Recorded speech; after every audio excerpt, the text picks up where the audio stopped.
사실 우리 삶에서 대부분 우리가 필요하다라고 생각하는 행동은요, 자, 그 행동을 못할 이유가 훨씬 많습니다. 그 많은 것들에서 내가 그것을 해야 되는 이유는 보통 한 가지밖에 없어요. 본질적인 이유. 제가 생각하는 어떻게든 그거라고 생각해요. 그 한 가지 이유는요, 100가지 하지 않아야 될 핑계를 이기지 못합니다.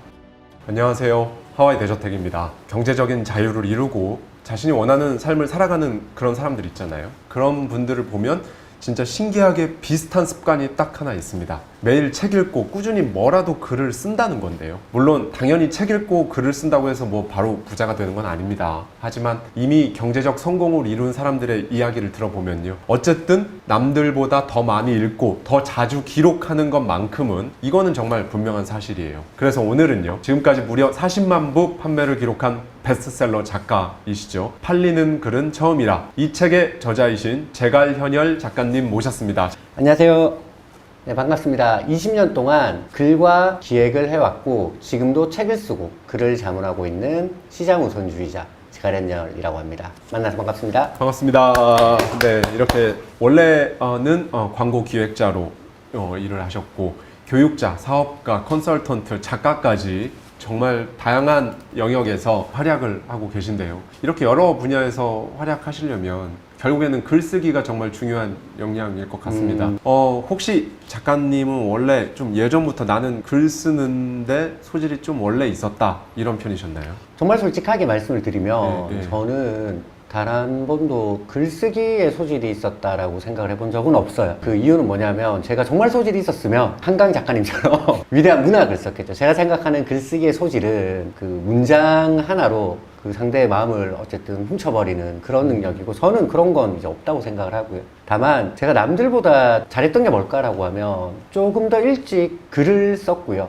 그리고 남들보다는 조금 더 꾸준히 글을 계속 썼었어요. 말씀드렸던 것처럼 조금 더 일찍, 조금 더 오래 쓰다 보니까 남들보다는 조금 더 방법을 알았던 거예요. 그래서 늘 얘기하는 거는 제대로 된 방법만 가지고 최소한의 시간을 쓸 수 있으면 누구나 80점 이상의 글은 쓸 수 있다. 왜냐하면 지금 내가 그 쓰는 글이 딱 80점 이상의 글이다 라고 이야기를 합니다. 글쓰기라는 게 일기도 글쓰기고 이메일도 글쓰기고 SNS에 올리는 글들도 다 결국에는 글쓰기이기 때문에 지금 이 영상을 보시면서 시작부터 글쓰기는 나랑은 별로 그렇게 상관이 없는데 내가 뭐 작가도 아니고 뭐 이렇게 생각하실 수 있겠지만, 작가님이 생각하는 이 글쓰기의 중요성 한마디로 딱 정의를 해주신다면 어떻게 말씀을 해주시겠어요? 그 말씀드렸던 것처럼 되게 오랜 기간 동안 글을 쓰고 글로 먹고 살았잖아요. 그러다 보니까 사실 글쓰기에 대해서는 되게 다양한 각도에서 생각을 좀 많이 해봤는데, 가장 단순화시키면 저는 그렇게 요즘에는 이야기를 해요. 그러니까 글을 쓴다는 게 뭐냐, 글을 쓴다라는 것은 읽는 누군가가 있다라는 거다. 그러면 글을 쓴다는 건 결국 알리는 거다. 이게 다인 것 같더라고요. 글을 쓴다는 알린다. 그러면 글을 잘 쓰면 잘 알리게 되겠죠. 우리가 이제 문명을 만들고 나서 지금까지 역사를 생각해보면 모든 재화 혹은 가치, 기회는 잘 알려진 것들에게 몰리는 경향이 있어요. 몰리는 경향이 바뀌었던 적이 단 한 번도 없어요. 생각을 해보면 우리가 쓰는 옷이나 우리가 쓰는 브랜드도 잘 알려진 브랜드를 쓰잖아요. 맞아요. 우리가 도움이 필요하면 전문가를 찾을 때도 그 전문가를 세세하게 보는 게 아니라 잘 알려진 전문가를 찾잖아요. 결국은 잘 알려진 사람들이나 잘 알려진 그 어떤 서비스에게 많은 것들은 몰리거든요. 이제 그걸 역으로 생각하면 이런 거죠. 글을 쓴다라는 걸 알리는 거고, 글을 잘 쓰게 되면 잘 알릴 수 있다라는 거고, 그러면 나의 서비스든 아니면 나 자신이든 글을 통해서 잘 알릴 수 있다면 그만큼 많은 재화나 많은 기회가 자기한테 올 가능성이 커지는 거죠. 다르게 얘기하면 그렇기 때문에 글쓰기를 하지 않을 이유가 없다. 조금 더 나아가서는 잘 하지 않을 이유가 없다. 제가 직장인 시절에 연말 되면 인사평가를 해야 돼가지고 자신 1년 동안 무슨 일을 했는지 업적기술서를 이제 기술을 하거든요. 근데 제가 이제 평가를 담당하는 인사 부서장일 때 또는 그 인사 평가 담당자였을 때 느꼈던 게, 너무 많은 직원들이 그냥 주르륵 내가 뭘 했는지 그냥 많아 보이게 한단 말이죠. 맞아요. 근데 그런 경우에는 거의 인사고과를 잘 받지를 못합니다. 맞아요. 근데 반면에 내가 이걸 해가지고 어떤 효과가 있었고 남들이 못했던 걸 내가 처음으로 이걸 어떻게 했고 이걸 함으로써 어떠한 결과가 나왔었는지에 대해서 기술을 하는 직원들이 정말 소수가 있습니다. 네, 다 잘 받아요, 보면. 맞아요. 말씀하신 부분이 사실 어쩜 팔리는 글이라고 하는 거의 핵심인데, 네. 그럼 전자와 후자가 뭐가 달랐나라고 이야기를 하면 전자는 자기 이야기를 쓴 거예요. 맞아요. 네. 자기 이야기를 자기 시선에 맞춰서 쓴 거죠. 잘 알린다라고 했잖아요. 잘 알린다라는 거는 후자는 그럼 도대체 이 인사 담당자들은 첫 번째 이 경력 기술서나 내가 했던 것들을 왜 볼까? 두 번째, 그걸 통해서 내가 무엇을 평가하려고 할까에 대한 고민을 한 사람이에요. 그러면 결국은 내 것을 쓰는 게 아니라 그것을 평가하는 사람의 입장에서 그 사람이 가장 듣고 싶어 하는 얘기, 그 사람이 가장 필요로 하다라고 생각하는 얘기. 좀 더 나아가면 그 사람이 객관적으로 평가할 수 있는 근거에 대한 이야기를 적으면 이 사람 입장에서는 되게 평가하기 쉽겠죠. 자기가 원하는 이야기가 적혀 있으니까. 그런 형태의 글쓰기가 잘 쓴 글쓰기고 팔리는 글쓰기고 우리를 잘 알릴 수 있는 글쓰기라고 생각을 합니다. 얼마 전에 그 블로그를 5년째 이제 운영하시는 그 분이랑 대화를 하는 기회가 있었는데 그분이 그런 얘기를 하는 거예요. 작가님이 너무 부럽다. 왜 그러시냐. 글을 너무 잘 쓰신다. 그래서 아니다. 자기는 5년 동안 블로그 글을 적는데 글을 못 써서 인기가 좀 없는 것 같다라고 이야기를 하는 거예요. 그래서 어떤 종류의 글을 쓰시냐. 요즘에는 이제 계속 블로그에 브랜딩을 하다 보니까 주제가 바뀌잖아요. 맛집 탐방에 대한 글을 이렇게 적고 있다라는 거예요. 근데 조회수가 안 나온다라는 거예요. 그래서 제가 이제 그분 글을 보고 어떤 얘기를 했냐면 이 글이나 내 글이나 다르지 않다. 전혀 다르지 않다. 딱 하나만 바꿔보라고 했거든요. 그분의 제목이 이런 식으로 적더라고요. 가령 공덕동 맛집 탐방 23번째 어느 역에 있는 전집 맛집. 제가 이것만 바꿔라. 이게 왜 그러냐라고 해서 이 제목에서 그럼 읽는 사람이 이 글을 읽어야 될 이유가 어딨냐. 그러니까 이 글은 지금 블로그 하시는 분께서 본인이 쓰고 싶은 이야기야, 본인을 기록하는 이야기를 적은 거지. 이게 결코 시장이 읽고 싶은 얘기는 여기 사실 담겨있지 않지 않냐. 그러면 나 같으면 이렇게 하겠다. 자, 그 전집의 이제 내용을 보니까 이런 내용이 좋았구나. 그러면 나는 이렇게 하겠다. 비 오는 날 사랑하는 연인이랑 막걸리 한 잔에 알콩달콩 하고 싶을 때 그때는 이 집을 찾아가라. 읽는 사람에게 왜 이 글을 읽어야 되는지, 이 글이 너한테 어떤 가치가 있는지만 고민하셔도 조회수가 달라질 거다라고 말씀을 드렸거든요. 그분이 정말 바꾸셨어요. 그리고 저한테 이제 캡처를 그때 하나 보내주셨는데 조회수가 2배가 뛴 거예요. 물론 이제 이것 때문에 바뀌었다라고는 얘기할 수 없지만 그럼에도 불구하고 저는 글쓰기라고 하는 거는 그런 거라고 생각을 하거든요. 대단하지 않다. 작은 생각의 변화와 작은 방향의 변화만 가지고도 누구나 다 글은 잘 쓸 수 있다라고 생각을 하고요. 글쓰기가 다 자기 삶에 이제 크게 관련이 없는데 라고 맞아요. 얘기하잖아요.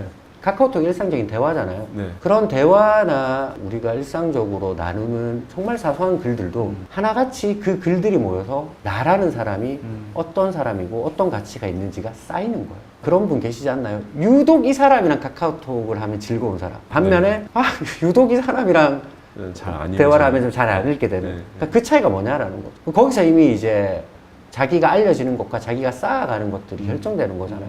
그러니까 그것 하나부터 바꿀 수 있으면 자산이 되어서 상상하지도 못하는 자기 평에 대한 변화, 가치에 대한 변화, 그리고 나아가서는 자기 값에 대한 변화를 만들 수 있다고 저는 믿어요. 글쓰기가 시장에 자신을 파는 훌륭한 도구다라고 하시면서 시장 우선주의 작가라고 이렇게 표현을 해주셨는데 네네. 많은 분들이 이렇게 생각하실 겁니다. 글쓰기가 그렇지 말하기, 글쓰기 이렇게 중요한데 그런데 글을 잘 쓰고 싶은데 거의 대부분의 분들이 본인이 글을 잘 쓴다고 생각을 아마 안 하실 거예요. 맞아요. 거의 맞아요. 대부분. 저도 그런데요. 네, 맞습니다. 글을 잘 쓰고 싶은데 도대체 뭐 어디서부터 어떻게 시작해야 될지를 모르겠다. 제가 글쓰기를 실제로 이제 다양한 분야에 대해서 가르쳐요. 예를 들면 기획서나 보고서 쓰는 뭐 직무 영역에서도 가르치고, 그리고 에세이나 이런 블로그 같은 글을 개인 브랜딩을 위한 글도 가르치고, 좀 더 긴 호흡에 이제 책을 쓰거나 책을 집필하고자 하시는 분들도 이제 컨설팅을 해드리거든요. 보시면 아시겠지만 글쓰기에 대한 가치를 되게 강조하는 사람이에요. 근데 제가 항상 하는 얘기가 뭐냐면 글쓰기는 절대로 목적이 아니다. 글쓰기는 도구다. 글쓰기는 수단이다. 그러니까 내가 원하는 목표를 이루어주기 위한 도구에 불과하다라고 얘기를 해요. 그 얘기를 왜 드리냐면 잘 생각해 보세요. 모든 도구는요, 그 도구를 잘 다루는 법이 정해져 있어요. 2가지만 하면 돼요. 이 도구를 어떻게 사용하는지 정확한 사용법을 알고요. 그리고 그 사용법이 손에 익을 만큼의 연습만 하면 돼요. 그러면 세상에 존재하는 모든 도구는 기본적으로 잘 다룰 수 있게 돼요. 글쓰기도 도구기 때문에 잘하는 방법도 이와 똑같다라는 얘기를 해요. 어떻게 하면 글을 잘 쓸 수 있는지에 대한 방법을 알고요. 그 방법에 최소한의 시간을 쓰기만 하면 누구나 다 기본적인 글은 잘 쓸 수 있다는 거예요. 물론 그렇게 배운 사람들 중에 그 도구를 정말 탁월하게 잘 다루는 사람이 있어요. 예를 들면 운전을 한다고 했을 때 운전을 정말 탁월하게 잘하면 어떻게 카레이서가 되잖아요. 그렇죠. 글을 정말 탁월하게 잘 쓰면 그 세계적인 문학 작가가 되겠죠. 그런 사람들은 분명히 있습니다. 그래도 분명히 있겠죠. 하지만 우리가 우리의 가치를 올려주고 제가 우리에게 더 많은 기회를 얻게 만드는 정도의 글쓰기는 그 수준이 아니어도 된다라는 거죠. 잘 다루기만 하면 되는 거고, 잘 다루는 거는 방법 그리고 연습인데, 방법이야 네, 너무 잘 적어놨고 거기에 대한 최소한의 연습만 하면 저는 누구나 다 80년짜리 글을 쓸 수 있다라고 저는 확신합니다. 그래서 이제 팔리는 글은 처음이라 이 제목 위에 이렇게 써 있습니다. 네. 한번 깨달으면 평생 써먹는 글쓰기서. 맞아요. 예. 그래서 저는 조금 더 나아가서 네. 글쓰기에 대해서 제가 책에서 이제 주장을 했던 게, 글쓰기는 5대 3대 2다라고 저는 맞아요. 이야기를 그 부분 안 그래도 여쭙고 싶었는데 네. 칵테일로 비유를 해주셨잖아요. 맞아요. 이상적인 글쓰기가 뭘까 해서 제가 생각하는 것은 5대 3대 2의 비율로 만들어지는 게 제일 좋은 글이다라고 이야기를 5대 하거든요. 3대 2. 네. 근데 이제 여기서 중요한 거는 방금 말씀하셨던, 너무나 많은 사람들이 중요하다라고 생각하는 이제 멋진 표현을 쓰고 그 멋진 글을 쓰는 거는 제가 생각하는 글쓰기의 2에 해당해요. 5와 3은 뭐냐면, 5는 글의 원리를 아는 거고요. 3은 글의 구조를 가지고 오는 거예요. 근데 이 글의 원리를 배우는 것과 글의 구조를 익히는 거는 넉넉 잡아서 누구나 3시간에서 4시간 정도만 거기에 대해서 학습하잖아요. 그럼 누구나 자기 것이 돼요. 그 순간 그 원리와 구조를 자기 것으로 만드는 순간 80편짜리 글을 쓸 수 있는 거예요. 많은 시간을 들여서 글쓰기라고 하는 막연한 걸 하려고 하면 이 표현하기에만 집착을 하고, 왜 나는 이런 표현을 못하지? 왜 나는 이런 글들을 못 쓰지라고 하는데, 결국 그 이전의 문제라는 거죠. 저는 원리를 깨달으셔라, 그리고 구조를 가지고 오셔라. 제가 그 4시간이라고 했잖아요. 30초 안에 설명할 수도 있어요. 원리는 뭐냐 하면 다 필요 없고, 읽는 사람이 가장 원하는 이야기를 발견하는 게 원리예요. 글은 처음부터 읽는 사람이 원하는 이야기를 쓰기 전부터 생각하고 담아야 돼요. 그게 원리예요. 단순합니다. 3은 그 사람이 제일 읽기 쉬운 구조로 써라는 거예요. 예를 들면 내가 기획서를 적어요. 그 기획서를 적는 이유는 결국 상사한테 보고하기 위함이잖아요. 근데 그 상사가 나는 거두절미하고 결론부터 내는 기획서를 좋아해요. 그러면 기획서도 결론을 먼저 내고 이유를 설명하면 되는 거예요. 내가 보고서를 적는데 그 보고서는 그 상사가 이번에 반대로 결론을 먼저 쓰는 걸 싫어하고 논리적인 이유를 들어서 설명하는 걸 좋아해요. 그러면 그 상사에게 맞는 보고서는 이유 1, 이유 2, 이유 3, 이유 4 그러므로 이런 내용이라고 적으면 되는 거예요. 맞잖아요. 자기가 고민할 게 아니라는 거죠. 그러니까 읽는 시장이 어떤 걸 제일 읽기 편하는가, 그걸 가지고 오면 되는 거예요. 이 두 가지만으로, 그러니까 상사가 가장 듣기를 원하는 형태의 이야기를 주제로 삼아서 그 사람이 가장 듣기 원하는 순서로 적자, 이것만 하면 기본적으로 그건 80점입니다. 저는 그 한 번을 경험하면요, 방금 제가 말했던 그 50과 30이 가지고 있는 그 힘, 그 한 번을 경험하면 절대로 못 돌아갑니다. 지금까지 계속 강조해 주시고 있는 부분이긴 한데요. 팔리는 글의 원리가 내 글을 시장에 파는 것이 아니라 시장이 내 글을 사는 것이다 라고 강조를 해 주셨어요. 언뜻 들으면 되게 비슷한 말 같거든요. 네. 내 글을 시장에 파는 것, 시장이 내 글을 사는 것, 그게 그거 아닌가? 이럴 수도 있는데 이 안에 어떤 차이가 있는지 한번. 제가 이제 그 문구는 제가 글쓰기를 가르칠 때 제일 먼저 전제하고 하는 얘기예요. 예를 들면 어떤 기업의 기획서나 뭐 이런 글을 가르치러 간다라고 하잖아요. 제일 먼저 PPT 띄우는 게 저 글이에요. 자, 지금부터 우리가 2시간 혹은 4시간 동안 아니면 혹은 긴 호흡에 수업을 할 텐데 요거 하나만 우리 다 통일된 의견으로 가져가고 시작합시다. 내 글을 시장에 판다가 아니라 시장이 내 글을 산다. 지금부터 우리는 이걸 믿어야 됩니다 라고 얘기하거든요. 자, 내 글을 시장에 판다라고 하면 주어가, 그 문장의 주어는 내 글이잖아요. 그럼 내 글이 주인공이 돼. 그럼 내가 어떤 글을 써야 되지? 내가 어떻게 글을 써야 되지? 내가 어떻게 표현해야 되지? 내가 어떤 순서로 적어야 되지? 결국 내가 써야 되는 것들에 매몰돼 버려요. 근데 반면에 시장이 내 글을 산다고 하면 여기 주어는 시장이 되잖아요. 그러면 질문은 이렇게 돼요. 시장이 내 글을 왜 사지? 그럼 시장은 어떤 글을 사고 싶은 거지? 시장이 그 사고 싶은 글에서 기대하는 건 뭐지? 원하는 건 뭐지? 내 글을 팔아야 되는 시장이 주인공이 되죠. 그러면 시장을 먼저 생각할 수밖에 없고 시장을 주어로, 중심으로 생각할 수밖에 없잖아요. 정말 짧은 이 문장 하나로 글을 바라보는 태도와 글을 시작하는 시작점이 완전히 달라져요. 초코볼 광고가 담아야 하는 건 결국 달콤합니다. 왜냐하면 소비자가 초코볼에 기대하는 건 오직 그것뿐이기 때문이다. 뭐 현대 광고의 아버지라고 불리는 데이비드 오길비의 말인데요. 이 말이 이제 팔리는 글쓰기하고 정확히 맥락이 다 있는데. 맞아요. 데이비드 오길비는 워낙 이제 광고 쪽에 유명한 전설적인 분이시고 광고계의 아버지다라고 이제 불리시는 분인데, 그런 얘기인 거예요. 광고들은 결국은 선택받기 위해서 노력하잖아요. 그러면 시장에는 무수한 초코볼 광고가 있고, 그래서 이 초코볼 광고들 중에 어떻게든 튀고 싶길 바라는 초코볼 광고는 그런 얘기를 하기 시작하는 거예요. 야, 우리 초코볼은 모양이 네모나요. 우리 초코볼은 색깔이 빨주노초 파란보예요. 우리 초코볼은 포장지가 기가 막히게 예뻐요. 네. 라는 식으로 튀기 위해서 다른 점을 얘기하는 거예요. 근데 이제 광고의 본질을 이야기할 때는 사람들은 다른 것을 사는 게 아니라 나한테 필요한 걸 산다라는 거예요. 그럼 초코볼에 사람들이 필요하다고 생각하고 기대하는 건 뭐냐? 하나밖에 없다. 달콤함이다. 그럼 그 달콤함을 어떻게 표현할지를 고민해야 되지. 쓸데없이 다른 것들을 가지고 이제 특이하려고 하지 마라라는 얘기예요. 글쓰기를 많이 하다 보면 네. 그 글쓰기 중에 그런 분들이 많이 계세요. 뭐냐면 어떻게든 표현을 특이하고 표현을 튀고 그래서 즉 적는 것에서 차별점을 만들어야지라고 생각하시는 분들이 되게 많거든요. 난해하게 적기도 하고요. 이해가 안 되는 걸 적기도 하고요. 또 어떤 분들은 이미 사라진 사람들이 잘 모르는 옛 고어들, 옛날 언어들을 가지고 와서 막 적기 시작해요. 나는 당신을 다솜하오 뭐 이런. 다솜이 뭐예요? 아, 다솜이 사랑합니다 라는 뜻이다. 왜 이렇게 적었냐? 이게 뭔가 좀 특별하지 않나요? 이런 얘기를 하는 거예요. 그럴 때마다 얘기하는 거죠. 담아야 되는 본질은 결국은 내가 어떻게 표현을 특이하게 하는가가 아니라 이것을 읽는 사람이 무엇을 가장 원하는가. 사실 거기에 대한 고민을 더 해야 되지 않냐. 본질에 대해서 이제 고민하자. 라는 이제 이야기인 거죠. 결국은 글에 담아야 되는 달콤함이라고 하는 것은 그 글을 읽는 사람이 가장 원하는 거예요. 근데 생각보다 되게 많은 사람들이 정말 그 고민을 안 해요. 왜 그 고민을 안 하냐면 제가 이제 대기업 강연을 주로 가거든요. 네. 그래서 대기업 강연을 가면 사실 뭐 대한민국에서 네노라는 대기업의 신입사원으로 들어가신 분들은 정말 자기만의 스펙이나 자기만의 스토리가 많으신 분들이잖아요. 그분 3년차, 5년차 분들이랑 이야기를 하다 보면 제일 많이 나오는 하소연이 이거예요. 아, 번번이 내가 쓴 기획서 혹은 내가 쓴 보고서, 심지어 내가 보내는 카톡, 내가 보내는 이메일 안 좋은 평가를 받는다. 라고 이야기를 해요. 그러면서 아, 나는 직장생활, 사회생활에 안 어울린다. 상사가 좋아하는 타입이 아닌가 봐요 라는 얘기를 하거든요. 제가 항상 하나를 물어봐요. 뭘 물어보냐면 아, 그러면 그 상사님이 좋아하시는 글, 좋아하시는 보고서, 좋아하시는 카톡 내용은 혹시 뭔가요? 10명 중에 9명은 대답을 못해요. 그러니까 그분들은 자기 글을 싫어하는 건 알겠는데 그분이 무슨 글을 좋아하는지를 모르는 거예요. 제가 얘기하는 거는 당신을 싫어하는 게 아니다. 그러니까 당신이 쓰는 글이 그 사람이 좋아하지 않는 글일 뿐이다. 그러니 그 사람이 좋아하는 글에 대해서 한번 고민해봐라. 그리고 그 글을 적어라. 그럼에도 불구하고 그 사람이 싫어한다. 그럼 당신이 싫은 게 맞다. 만약에 그렇게 당신이 싫은 거면 그때 다시 얘기하자. 근데 거의 대부분은 그렇지 않을 거다. 좋아함을 원하는 사람이 그 좋아함을 구애하고 있는 대상이 무엇을 좋아하는지조차 모르면서 어떻게 그 좋아함을 구애할 수 있냐. 그건 좀 순서상 맞지 않지 않냐. 저는 오히려 이렇게 잘생긴 편이 아니기 때문에 늘 연애시장에서 약자란 말이죠.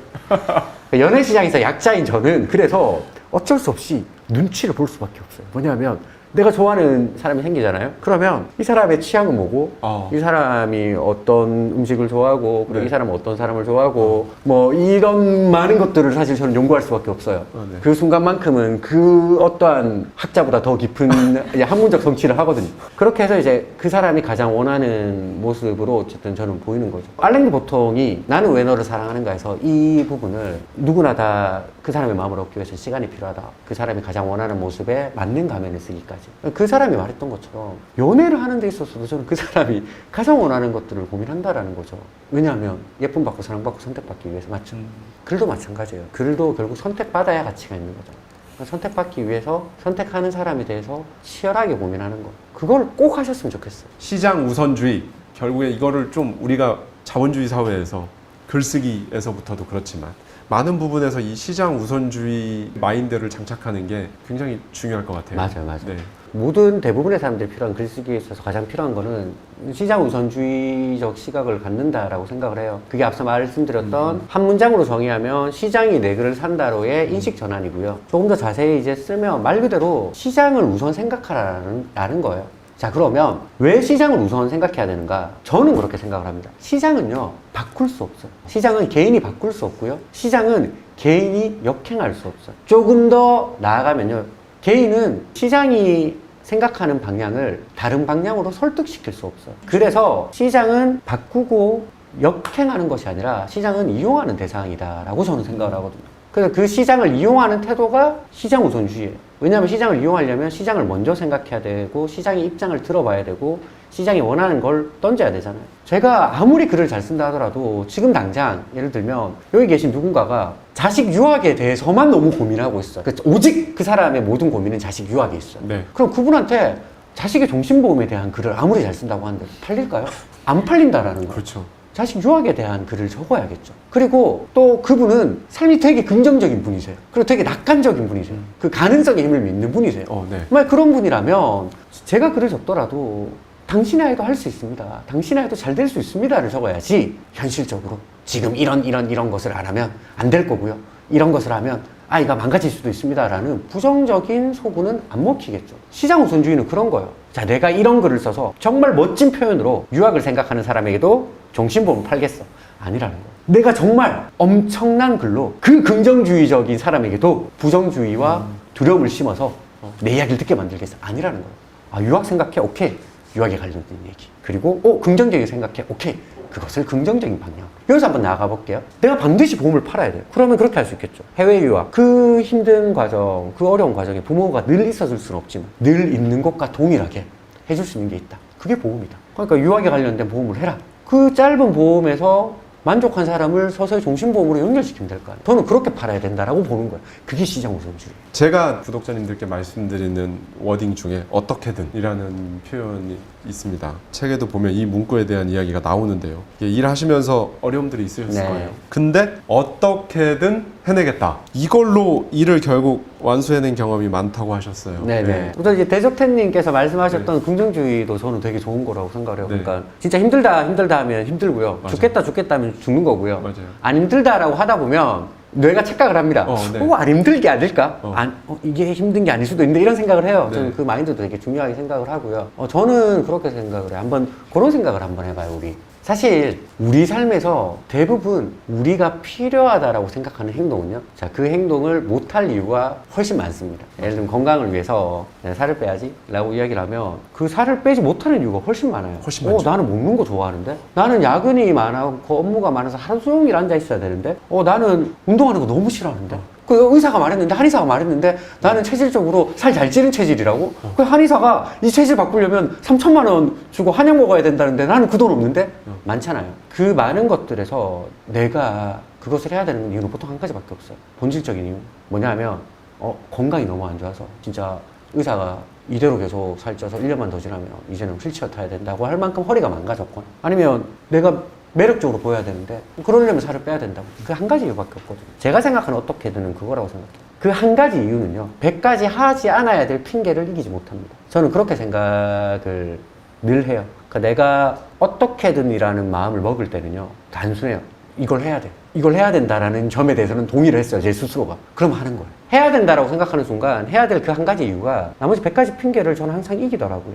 근데 그렇게 하고 보면 뭐 드라마처럼 그래서 저는 모든 일을 다 해냈습니다라고 하면 참 좋겠지만, 어떤 일들은 당연히 이건 해야지라고 했지만 지나고 나서 보니까 결과적으로는 안 됐고, 그래 하지 못할 이유가 뻔했는데 내가 미쳤다고 이 계란에 바위치기였지라고 생각하는 경우도 물론 있어요. 반대로 해야지라는 한 가지 의지로 100가지 핑계를 이기고 했던 것들 중에 또 많은 부분은 이게 되네? 결국 이렇게 되네? 라는 결과로 만들어지더라고요. 제가 몸무게가 108kg였어요. 아, 정말요? 예, 저 20살 때까지, 군대 갈 때까지 몸무게가 108kg였어요. 저 군대에서 1년 3개월 열심히 군생활 하다가 저 허리 디스크가 너무 심해서 의가사 제대를 당했어요. 뭐냐면 그 허리가 안 좋아서 제가 앉지도 걷지도 못했거든요. 네. 군병원에 가니까 군병원에서 그럼 검사 한번 해보자고 하는 거예요. 마일로 검사라고. 그 민간에서는 안 해요. 몸에 너무 안 좋거든요. 몸에 현강물질을 넣는 거예요. 그래서 이제 신경이 움직이는 걸 보는 거예요. 그 마일로 검사를 하자고 하는 거예요. 검사를 했죠. 저는 그 검사 받는 순간 제대였어요. 왜냐하면 그 검사의 기준점이 있잖아요. 군수행활 부적합 판정을 받은 거예요. 저한테 그 얘기를 안 하고 이거 보면 뭐 이제는 어쩔 수 없다. 원하든 원하지 않든 제대다 라고 하는 거예요. 그래서 저는 제대를 했는데, 의사가 얘기하는 뭐 여러 가지 것 중에 제일 시급한 것은 살이 너무 쪘다라는 거예요. 못 걷는 고통은 아무도 경험해 볼 수 없잖아요. 그렇죠. 저는 화장실도 제대로 못 갔어요. 저한테는 살을 빼는 게 뭐 다른 건 모르겠고 해야 되는 일이잖아요. 안 그러면 안 되는데. 23년 동안 단 한 번도 살을 빼자고 생각해 본 적이 없던 제가 그때부터 살을 뺐어요. 58kg까지 뺐거든요. 그걸 경험하고 방금 말씀하신 거에 대한 확신을 가졌어요. 해야 되는 한 가지 이유가 못할 100가지 핑계를 이기고도 남구나. 저는 어떻게든이라고 하는 것은 그것을 한번 해본 사람과 한번 안 해본 사람이 받아들이는 무게가 완전히 다른 말이라고 생각해요. 해본 사람은 제가 생각하거나 아니면 대적태님께서 생각하시는 그 방향으로 생각할 가능성이 높습니다. 안 해본 사람은 나름의 표상과 허상에 불과한 거죠, 이 말들이. 근데 꼭 믿으셔야 되는 거는 그걸 하는 순간 인생이 바뀝니다. 진짜 그걸 하는 순간. 네. 어떻게 유지는 어떻게 유지가 안 됐죠. 유지가 안 됐죠. 굉장히 날렵하신데. 그 58kg에서 58kg가 되면 거짓말처럼 허리가 진짜 안 아팠어요. 그래서 이것을 반드시 유지해야지라고 했지만 무너지고 뭐 착오를 반복해서 지금은 대충 70kg에서 72kg로 왔다 갔다 걸어요. 유지하고 계시는 거예요. 네, 이것도 되게 관리하고 계신 거예요. 12kg. 근데 어떻게든 한번 빼려고 해봤는데 뒤로 허리가 그렇게 아팠던 적이 없어요. 그러니까 만약에 다시 재발해서 허리가 그렇게 아프잖아요. 저는 그럼 그때 다시 58kg로 뺄 거예요. 지금 제가 이 나이에도 여전히 새로운 무언가를 하기 위해서 노력하고 있다는 거, 도전하고 있다는 거. 저는 그게 저한테 너무 대견해요. 완료를 한 사람은 완벽을 할 수 있거든요. 스스로 성장하라. 하지만 혼자라고는 믿지 마라. 팔리는 글은 처음이라 책에 있는 내용 중에 일부 부분을 제가 낭독을 좀 해드릴 텐데요. 너무 많은 분들께 공감이 되실 문구 같습니다. 저는 시작의 다른 말을 어설픔이라고 표현해요. 세상의 모든 시작은 어설픔이 함께합니다. 세계적인 축구선수 손흥민 선수도 운동장에서 공에 걸려 넘어지는 순간이 있었을 겁니다. 피겨계의 전설 김연아 선수도 빙판 위에서 균형 잡는 것이 고작이었던 순간이 있었을 겁니다. 최초의 노벨 문학상을 받은 한강 작가님도 나는 왜 이렇게 글을 못 쓰지 고민하던 순간이 있었을 거예요. 모두 그렇습니다. 그리고 그 순간을 경험한 사람들이, 그 경험 앞에서 포기하지 않은 사람들이 그 분야의 전문가가 됩니다. 라는 내용이 있는데요. 작가님께서는 이 인간이라면 본능, 두려움, 망설임, 망할까봐 시작하지 못하고 또는 하다가 포기하고, 작가님께서는 글을 쓰기 시작할 때 어떤 방식으로, 또는 뭐 글쓰기도 있지만은 정말 또 새로운 분야에 이렇게 계속 지금까지 도전을 해 오셨잖아요. 광고 분야에만 계속 이렇게 한평생 몸담고 있다기보다는 전혀 다른 분야로 또 이렇게 도전해서 이렇게 잘 해내고 계신데, 글 쓰기 시작할 때 혹은 그 어떤 무언가를 새롭게 시작할 때 어떤 방식으로 마음을 다잡고 이렇게 시작을 해 나가시는지 이런 거 있으면 한번 말씀해 주시죠. 지금까지 제 삶을 이렇게 돌아보면 네. 저는 대학교 가기 전까지 과학자가 되고 싶었어요. 네, 그래서 네. 막 과학 대회도 많이 나가고 과학자가 될 거야 라고 하다가 수능을 치고 난 직후에는 건축공학부를 들어갔었어요. 네. 그래서 짧은 시간이지만 건축에 대한 거를 공부를 했었고요. 자, 그 뒤로는 광고홍보학과를 들어가서 광고를 하고 싶었어요. 그래서 광고회사에 들어갔죠. 그리고 책을 쓰고 싶어서 작가의 길을 들어갔고, 책을 쓰다 보니까 어떻게 하다 보니까 교육을 하게 되고, 교육을 하게 되다 보니까 지금은 경영자문이라는 것까지 하고 있어요. 그러니까 다른 사람들이 보기에 저는 한 길을 판 사람이라기보다는 그때 되게 다양한 길을 선택을 했고요. 사실 그 다양한 길들을 선택한다라는 거는 거의 제로까지는 아니지만 처음부터 다시 시작해야 되는 일이 되게 많았다라는 것을 의미하거든요. 그래서 인생을 효율의 측면에서 보면요, 저만큼 비효율적인 사람도 많이 없을 거예요. 저는 그렇게 생각을 하거든요. 근데 그 비효율적인 거 와중에서도 제가 무언가를 할 수 있었던 거는, 저는 새로운 일을 시작할 때 얻는 어설픔을요 되게 즐깁니다. 마인드셋이나 마인드 컨트롤이 아니라 논리적이에요. 왜냐하면 제가 새로운 무언가, 그러니까 어설픔을 겪고 있다라는 건요, 제가 지금 43이거든요. 지금 제가 이 나이에도 여전히 새로운 무언가를 하기 위해서 노력하고 있다라는 거예요. 도전하고 있다라는 거예요. 저는 그게 저한테 너무 대견해요. 여전히 그것을 할 수 있다라는 게. 그래서 제가 이제 가장 최근에 있었던 일인데, 부동산 쪽 관련된 이제 분들을 좀 많이 만날 기회가 있었어요. 이제 그분들을 만나서 이제 그분들의 이런저런 이야기, 그 현업에 대한 이야기를 들으니까 너무 재밌는 거예요. 그리고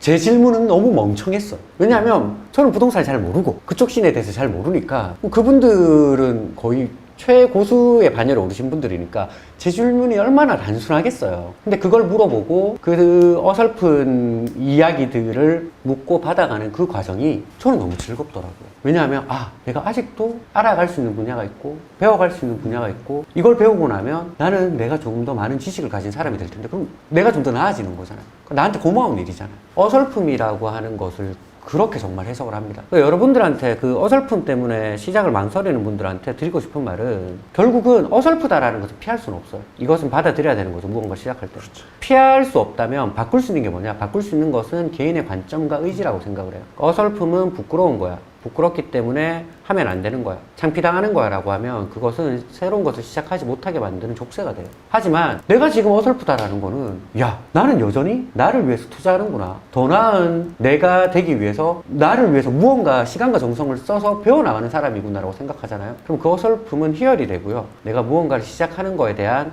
약간 재밌는 얘기지만 보상이 됩니다. 저는 그런 마음으로 저 어설픔을 극복해야 된다라고 생각을 하고요. 글을 쓸 때도 마찬가지예요. 제가 13년 동안 글을 썼잖아요. 13권의 책을 썼고요. 네. 그리고 얼마나 많은 글을 썼겠어요. 저는 여전히 글을 쓰면서 모든 글은 어설프다라는 생각으로 씁니다. 그래서 저는 허밍웨이가 말했던 게 제 글의 신념인데요. 허밍웨이가 모든 초고는 쓰레기다 라는 말을 남겼거든요. 저는 지금도 글을 쓸 때 어떻게 쓰냐면 내가 쓰는 첫 번째 글은 쓰레기다. 그러니까 어떻게든 쓰레기를 쓰지 말아야지가 아니라 이 쓰레기라도 완성시키자. 완성시키고 나면요. 그 완성시킨 거를 탈고하기는 훨씬 쉬워요. 탈고를 하다 보면 이 쓰레기 같아 보이는 글에서도 조금씩 완성형 글이 만들어진다라는 거죠. 그래서 상상으로 완성을 만들려고 하면요. 그 어떠한 일도 시작하지 못하고 그 어떠한 글도 쓰지 못해요. 내가 상상만으로 이렇게 눈 감고 축구선수 돼야지라고 해서 시뮬레이션을 100년을 돌린다고 우리는 축구를 못합니다. 글도 상상만으로 아 진짜 좋은 글, 완성된 글을 머릿속에 다 구상하고 쓸 거라고 하면 절대 그 글 안 나옵니다. 일단은 쓰는 거예요. 그리고 완성을 시키는 거예요. 어설프겠죠? 하지만 그것을 기준으로 다시 들여다보다 보면 훨씬 쉽게 더 나은 글이 만들어진다는 거예요. 완료를 한 사람은 완벽을 할 수 있거든요. 완료를 못하는 사람이 완벽을 하려면 그건 그때부터 재능이 문제입니다. 저 그런 사람 만나봤어요. 뭐랄까 생각만으로 상상만으로 한참을 고민하고 만드는 글이나 어떤 결과물들이 보는 순간 와 이미 완성이다라고 하는 분을 만나봤어요. 그분은 천재예요. 내가 물어봤어요. 그래서 IQ가 몇이냐고. IQ가 170에 가깝대요. 본인 피셜로는. 검사를 3번 했는데 149 한 번 나오고 163 나오고 그리고 이제 160 후반이 나와서 170이면 거의 천재인데 근데 워낙 이제 편차가 크니까 네. 최소 143은 넘는다는 거예요. 본인 피셜로는 IQ 검사를 해서 143 이하로 떨어진 적이 없다라는 거예요. 천재거든요. 네. 그런 분들은 상상으로 완성할 수 있어요. 근데 이제 99.9%의 우리는 그럴 수 없다라는 거죠. 저는 완벽주의만큼 무서운 게 없다. 재능이라는 비용을 지불해야 되기 때문에. 근데 완료주의는 누구나 할 수 있다. 그러니까 완료주의가 훨씬 낫다라고 100% 동의합니다. 명언들이 있죠. 가장 흐릿한 잉크가 가장 또렷한 기억보다 낫다. 기록은 기억을 지배한다. 유명한 광고 카피들 있는데요. 작가님께서 일상 속에서 어떤 방식으로 기록을 하시는지 일단 궁금하고 기록을 해놓은 그 기록들이 일하는데 또는 내가 진짜 한 단계 더 이렇게 올라서는데 레벨업 하는데 그게 경제적인 부분이든 커리어적인 부분이든 어떤 영향을 준다고 느끼셨는지. 저는 어쨌든 글을 자문하는 사람이고 글을 책으로 전달하는 사람이잖아요. 그러다 보니까 필연적으로 다른 사람들보다는 전달해야 되는 시장에 울림을 줘야 되는 경우가 되게 많아요. 네. 그래서 저는 일상에서 제가 울림을 느꼈던 순간을 그때 즉시 기록을 해둬요. 기록하는 것도 그때 즉시 해야 되니까 예전에는 이제 노트를 가지고 스마트폰이 없을 때는 이렇게 적었고요. 지금은 앱도 안 깔아요. 제가 저를 아는 거예요. 뭐냐면 중간에 과정이 많아지면 안 한다. 과정은 없을수록 좋다. 네. 그래서 저는 제가 늘 하는 게 뭐지? 카카오톡 키는 거. 네. 는 하잖아요. 카카오톡 나에게 말하기 있죠. 저는 거기 적어놔요. 대신에 나중에 찾아야 되니까 그 생각 정리라고 적고 그때 감정을 적어놓는 거예요. 저는 그렇게 기록을 하거든요. 그렇게 기록을 해서 그 내가 울림을 느꼈던 순간들은 대부분 다른 누군가에게도 울림을 줄 수 있는 가능성이 있잖아요. 그렇게 기록을 해두고 한 달에 한 번, 2달에 한 번 정기적으로 PC에 카카오톡이 생겼으니까 PC 켜서 카카오톡에 그 워드 정리하고 그래서 이제 생각 정리라고 해서 키워드를 적은 것들을 제 좋은 메모장, 방법이네요. 예, 메모장에 다 정리를 해놔요. 카카오톡이 너무 좋잖아요. 언제 얘기했는지 몇 시에 얘기했는지 다 나와 있잖아요. 그래도 한두 달 정도면 그때 사건이 기억나잖아요. 그 사건이 기억나면 그 기억나는 것도 최대한 자세하게 적어놔요. 자, 이렇게 다 적어두면 그게 이제 제가 정리를 하는 방법이고요. 그게 어떻게 도움이 되냐면 이따금씩 제가 적었던 그 메모장을 펼쳐보잖아요. 그러면 그것은 과거의 나 자신과 마주하는 거예요. 과거의 나 자신 중에 내가 특별히 기억에 남는다라고 생각했던 그 순간들과 마주하는 거예요. 경험들과 마주하는 거고 배움들과 마주하는 거거든요. 그것을 마주하다 보면요. 그 마주하는 것이 많아지면 저에게 각인이 됩니다. 각인이 되면요. 그것은 내 것이 돼요. 내 것이 되면요. 나는 그것을 쓸 수 있게 돼요. 10년 전 제가련열에 했던 어떤 생각과 말이 있을 거예요. 그거는 10년 후에 제가련열을 못 씁니다. 왜냐하면 10년 전 제가련열과 지금의 제가련열은 다른 사람입니다. 하지만 이 방법을 통해서 그때 내가 느꼈던 그 어떠한 감정과 그 어떠한 것들을 각인시킬 수 있으면 그때의 가치를 제가 지금 활용할 수 있는 거죠. 그러면 저는 과거에 정말 좋았고 의미 있었던 순간들만 압축된 존재가 돼요. 그러면 제가 가지고 있는 가치나 제가 가지고 있는 생각이나 이런 것들이 올라가겠죠. 저는 그게 기록하는 것에 가장 높은 가치라고 생각합니다. 자문하는 분들이 가끔 그런 얘기를 해요. 네. 어떻게 그런 걸 하시냐고. 어떻게 그런 생각을 하셨냐고.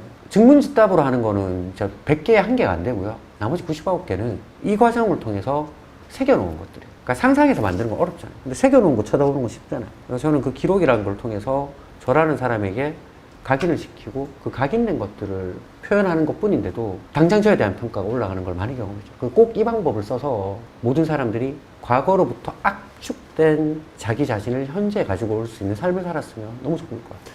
와, 지난 10년이면 그거를 쫙 압축해서 그거를 나한테 각인시켜서 내가 이거를 지금 활용할 수 있게, 지금 나의 가치를 더 높일 수 있게 이렇게 한다는 그 개념 자체가, 와, 작가님께 이거는 나의 지난 10년간의 나의 베스트 버전을 압축해가지고 나한테 어떻게 보면 다운로드해서 맞아. 나한테 딱 탑재를 시키는 맞아. 이런 개념은 지금 작가님께 처음 들었는데 아. 와, 대단하십니다. 고맙습니다. 아놀드 슈워제네거가 내러티브가 정말 풍부한 분이에요. 아놀드 슈워제네거가 스스로 성장하는 것을 응원하지만 동시에 홀로 성장하는 것을 믿지 않는 사람이다. 아놀드 슈왈제네거가 그 하와이 대저택이라는 채널의 가장 이상적인 형태라고 생각을 해요. 맞아요. 말을 하고 되었잖아요. 근데 이 사람은 심지어 처음에 미국에 이제 갔을 때 자기가 배우로 하겠다고 하니까 무슨 말까지 들은 사람이냐면 이름부터 바꾸라 그러면. 왜냐면 아놀드 슈왈제네거라는 발음이 절대로 배우 발음도 아니고 사람들이 좋아하는 발음도 아니다. 그런 얘기까지 들었던 사람이거든요. 이 사람이 그 주지사의 자리까지 올라서 성공하고 세상에 자수성가하는 사람은 없다. 라고 이야기를 했어요. 저는 이제 그 점에 대해서 100% 동의를 하거든요.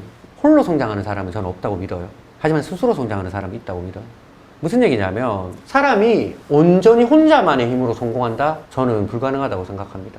가령 이제 저의 경우를 보면 저희 집이 어렸을 땐 되게 가난했어요. 가난했음에도 불구하고 책을 사주는 것에서는 돈을 아끼지 않았던 부모님 덕분에 저는 남들보다 조금 어린 나이에 조금 일찍 책을 읽었어요. 가난했던 덕분에 집에 TV도 없고 뭐 아무것도 없죠. 하지만 책은 있었어.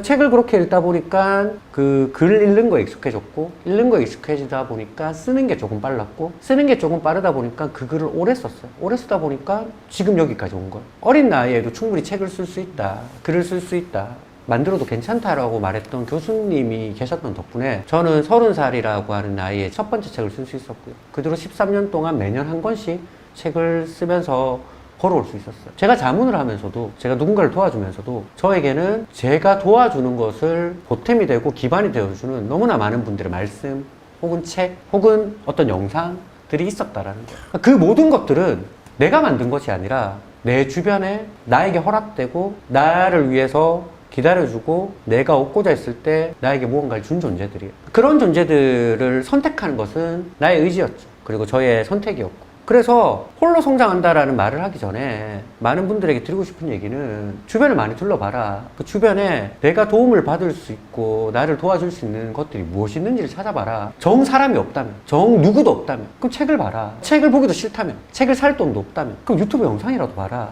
분명히 그 사람의 주변에는 그 사람을 도와줄 수 있는 너무나 많은 계기와 정보와 기회가 있어요. 그것을 이용해서 내가 원하는 지점까지 가는 것은 나 스스로 다잡아야 될 의지고 나 스스로 행동해야 될 그 결심이라고 저는 생각을 하거든요. 그래서 스스로 성장하라. 하지만 혼자라고는 믿지 마라. 라고 저는 늘 이야기를 하고 저한테도 얘기를 합니다. 집안이 여유롭진 않았지만 그래도 책은 사주셨다 내러티브를 말씀해 주셨는데 저도 그랬거든요. 저도 이제 어머니가 저 어렸을 때 출판사의 그 외판원으로 책 팔러 카달로그 들고 근데 그때는 뭐 인터넷이고 뭐 아무것도 없었으니까 가가호 이렇게 두드리면서 방문하는 것밖에 없었어요. 그럼 100집을 두드리면 한 99집은 문을 안 열어주고 맞아. 문 열었다가 그냥 닫고 네, 맞아. 뭐 소금 던지는 사람도 있고 뭐 그렇게 하면서 책을 팔러 다니셨는데 그 덕분에 이 책들이 얼마나 좋은지를 알게 되셔가지고 버는 족족 다 저 책 사주는 데 쓰셨거든요. 가장 인상 깊었던 건 아직까지도 저희 집에 있습니다만 그 당시에 브리테니커 백과사전. 근데 그때 당시에 브리테니커 백과사전이 직장인 대기업 여의도에 있는 금융 관련된 은행이나 대기업들의 월급의 8배 정도 했었거든요. 브리테니커 백과사전이. 근데 그거를 저희 어머니가 빚을 내서 그걸 사주셨어요. 그래서 저 역시도 글이라는 거에 대해서 어렸을 때부터 조금 훨씬 남들보다 조금 익숙하고 친숙하게 어렵지 않게 느껴졌던 그렇게 될 수 있었던 것 같은데 작가님 말씀을 들으니까 내가 어렸을 때 책을 많이 읽어서 내가 이렇게 뭐 글을 쓰고 말하고 하는데 자신이 있다 이렇게만 생각을 했었는데 제가 혼자 그런 게 아니었음을. 말씀 이제 하셔서 생각찬 거 이제 말씀드렸잖아요. 때문에와 덕분에라는 거는 사실 굉장히 크잖아요. 제가 그걸 어디서 배웠냐면 예전에 노동부 장관님이랑 한번 인터뷰를 한 적이 있어요. 네. 이재필 노동부 장관님인데 네. 그분이 다리를 저세요. 선천적 마비가 있어서. 네. 그리고 그분 특이한 게 세 가지인데 첫 번째 여권이 없어요. 그분은 아직도 장관인데도. 두 번째는 장관은 임명직이잖아요. 네. 근데 그분이 말단 공무원에서 시작해서 올라가서 장관직이 된 노동부에서 유일한 분이셨어요. 그래서 제가 그분을 만나서 그날 바로 이렇게 기록을 했었거든요. 뭘 기록했냐면 그분이 그 얘기를 하는 거예요. 내가 그분 말씀 그대로 얘기하는 내 다리가 병신이었던 덕분에 어렸을 때부터 부모님은 나한테 농사를 시키지 않았다. 그래서 모든 내 형제들이 다 농사꾼이 되었는데 나는 그 덕분에 집에 있을 수 있었고 공부를 할 수 있었고 그래서 머리를 키울 수 있었다. 우리 집이 가난했던 덕분에 대학교를 가려고 보니까 공짜로 갈 수 있는 대학교를 갈 수밖에 없었다. 그래서 그 공짜로 가는 대학교를 위해서 열심히 노력하다 보니까 학업 능력이 올라가고 원하는 만큼의 성적을 얻을 수 있었다. 내가 다행히 장애인이었던 덕분에 나는 모든 사람들을 만났을 때 기본적으로 나보다 이 사람이 나은 거 한 가지는 확실하게 보인다고. 그래서 어떤 사람을 만나도 그 사람을 무시할 수는 없었다라는 거예요. 그 덕분에 자기가 가장 잘난 건 절대 아니지만 아마 적을 만들지 않아서 노동부에서 이렇게 오랫동안 오다가 장관까지 할 수 있지 않았겠냐라고 이제 얘기를 하시는 거예요. 제가 그때 뭘 생각했냐면 사람들은 때문에와 덕분에를 사건으로 바꾸려고 하잖아요. 관점이구나. 한 사건을 때문에로 보느냐 아니면 덕분에로 보느냐는 정말 관점 차이구나. 제가 그거 하나 배웠거든요. 몇 번을 봤어요, 제가. 이제 힘들 때나 아니면 생각 참고를 이렇게 보면 처음부터 계속 보잖아요. 쭉 읽다 보면 그 부분이 몇 번을 보다 보니 각인이 돼버렸어요. 그게 각인되다 보니까 이야기를 할 때도 그게 좀 돼요. 그런 것들이 좀 중요한 것 같아서. 하와이 데저트님께서도 말씀하셨지만 누군가는요, 살인을 저지르고 사회에 격리되면서 같은 얘기를 합니다. 어렸을 때 우리 엄마가 이 100집을 가서 99집에 무시를 당하고 소금을 맞는 걸 보고 너무 화가 났다고. 그때 우리 엄마 퇴짜 놓은 새끼들 때문에 내가 사회에 불만을 가졌고 나는 이렇게 됐다 라고 할 거고요. 하지만 누군가는 그때 그 퇴짜를 맞으면서 오히려 어머니께서 책의 가치를 알았던 덕분에 그리고 나한테 무리를 해가면서 선물해줬던 덕분에 지금 훌륭한 자기개발의 거의 최고라 불리는 하와이 데저텍이 되었습니다 라고 할 수도 있는 거예요. 무엇이 달랐냐라는 거, 사건은 같았다는 거죠.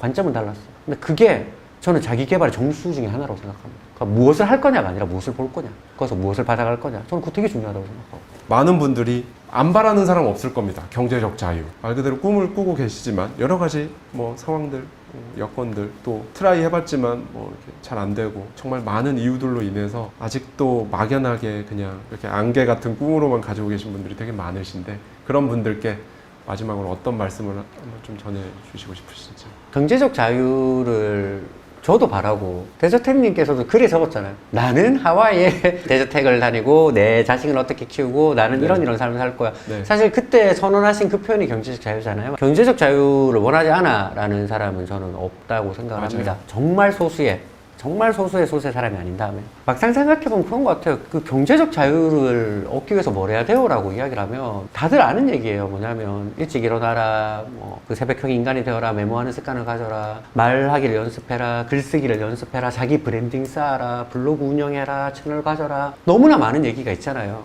물론 저는 이제 이 글쓰기라는 책을 쓰긴 했지만 비단 이것이 경제적 자유로 가는 유일한 길이라는 생각을 해본 적은 단 한 번도 없습니다. 네. 너무나 많은 방법이 있다라는 거예요. 따지고 보면 경제적 자유로 가는 방법들은요 되게 흔한 얘기들이에요. 그것을 실천하는 사람은 흔하지 않아요. 저는 그래서 모든 경제적 자유라고 하는 것은 흔함을 실천하는 흔하지 않음에서 저는 나온다고 믿거든요. 그래서 이제 바라는 것은 내가 무언가를 시작하지 않고 내가 무언가를 행동하지 않으면요 그러면 아무것도 바뀌지 않는다라는 거예요. 부탁드리는 것은 그 벼락부자라고 하는 말에 열등감이나 부러움을 가지지 마시고 벼락거지라는 단어에 스스로를 올가매지 마시고 지금 당장 내가 할 수 있는 가장 흔한 것들부터 실천해보라는 말씀을 드리고 싶어요. 그게 무엇이든. 그러면 그걸 실천하는 순간 더 이상 그것은 흔하진 않거든요. 많은 사람들이 얘기합니다. 그 신데렐라의 유리구두. 그 유리구두와 같은 기적을 바래요. 근데 살면서 저는 유리구두와 같은 기적을 만나본 적은 없습니다. 하지만 제가 유리구두를 만들려고 노력해 본 적은 있어요. 그래서 그 유리구두를 막연히 기다리는 것이 아니라 그 유리구두를 만들기 위해서 최소한 지금 당장 백사장에 가서 모랄부터 줍는 그 작은 행동이라도 저는 이제 할 수 있었으면 좋겠다라는 얘기를 드리고요. 요거는 제가 항상 강연 마지막에 이제 드리는 말인데 예. 제가 이제 유리구두 이야기와 별개로 하는 얘기가 백설공주 이야기를 해요. 네. 그 백설공주로 책에 적었던 공모전 1등이 백설공주 이야기로 상을 받았거든요. 1등을 했었는데 자, 백설공주에 보면 거기 왕비가 나오잖아요. 그 왕비에 대한 이미지를 물으면 왕비는 사악하다, 마녀다, 뭐 악마다, 백설공주를 음해하려 했다 따위의 부정적인 이미지가 되게 많이 붙잖아요. 네. 근데 사람들이 잘 모르는 게 하나 있어요.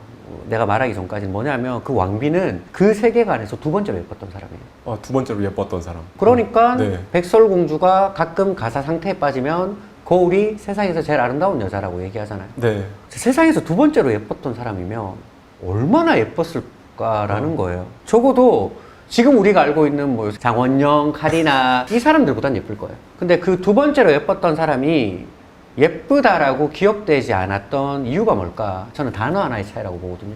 무려와 겨우라고 생각해요. 뭐냐면 내 미모는 무려 월드 랭킹 2위야와 내 미모는 겨우 월드 랭킹 2위야는 다르다라는 거예요. 많은 사람들이 다들 겨우에 너무 매몰돼 있어요. 내 월급은 겨우, 내가 지금 알고 있는 지식은 겨우, 그리고 내가 지금 살고 있는 집은 겨우. 다들 겨우에 너무 매몰돼 있어요. 겨우에 매몰되어 있는 순간만큼은 자기가 세계 2등이라 하더라도 세상은 그것을 알아봐 주지 않는다라고 말하거든요. 그러니까 자기 안에 무료를 발견할 수 있었으면 좋겠어요. 근데 모든 사람들이 자기를 조금 더 유심히 들여다보면요, 무료라고 말할 수 있는 게 최소한 한 가지는 있습니다. 그게 없다라고 많이 생각을 하시잖아요.